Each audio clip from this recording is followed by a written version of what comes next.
हमारे देश में पहले से लोग सोना परंपरागत वजहों से खरीदते हैं। हालांकि अब लोग इसे निवेश के उद्देश्य से भी खरीदने लगे हैं। सोने को हमेशा से ही सुरक्षित माना जाता है। इस साल सोने ने उम्मीद से ज्यादा रिटर्न दे दिया है। इसकी वजह ये भी है कि इस साल विश्व अस्थिरता चलती रही, जिससे निवेशकों के मन में भी बेचैनी बनी रही। वहीं अप्रैल के बीच ट्रम्प टैरिफ के खतरे ने 24 कैरेट सोने का भाव 1 लाख रुपए प्रति 10 ग्राम तक पहुंचा दिया। सोना दिवाली के बाद भी चर्चा का विषय बना हुआ है। ऐसा इसीलिए क्योंकि शादी का सीजन नजदीक है और ऐसे में लोग इसे खरीदने की चाह रख रहे हैं। इस उम्मीद के साथ ही दिवाली के बाद सोने और चांदी का भाव उतार चढ़ाव देखने को मिला है, लेकिन सोने और चांदी में थोड़ी बहुत करेक्शन नहीं बल्कि ताबड़तोड़ करेक्शन देखी गई। हालांकि लंबे समय में निवेश के उद्देश्य से देखें तो सोने ने सेंसेक्स से भी बेहतर रिटर्न दिया।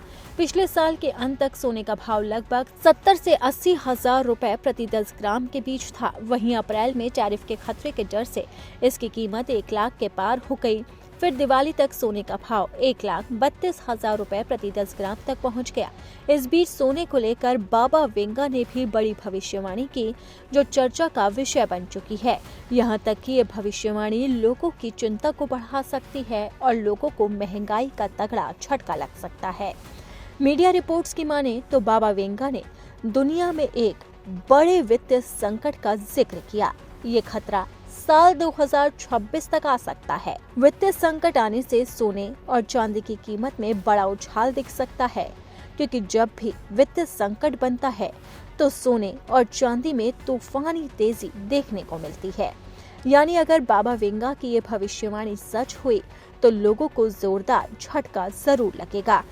फिलहाल लोग अभी यही उम्मीद कर रहे हैं कि जैसे शादियों का सीजन चल रहा है वैसे ही सोने के दामों में गिरावट आएगी।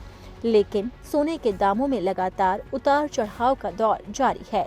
दिवाली के बाद अभी एकदम से सोने की कीमतों में गिरावट आई थी, लेकिन बीच बीच में उसमें तेजी देखी जा रही है, जिसकी वजह से सोने की कीमतें स्थिर नहीं है और उनमें लगातार बदलाव देखा जा रहा है।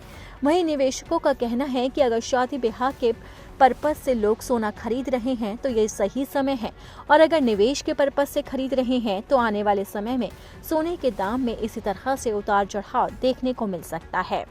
तो अगर सोने की कीमत कम है तो आप उसमें अच्छी तरह से निवेश कर सकते हैं।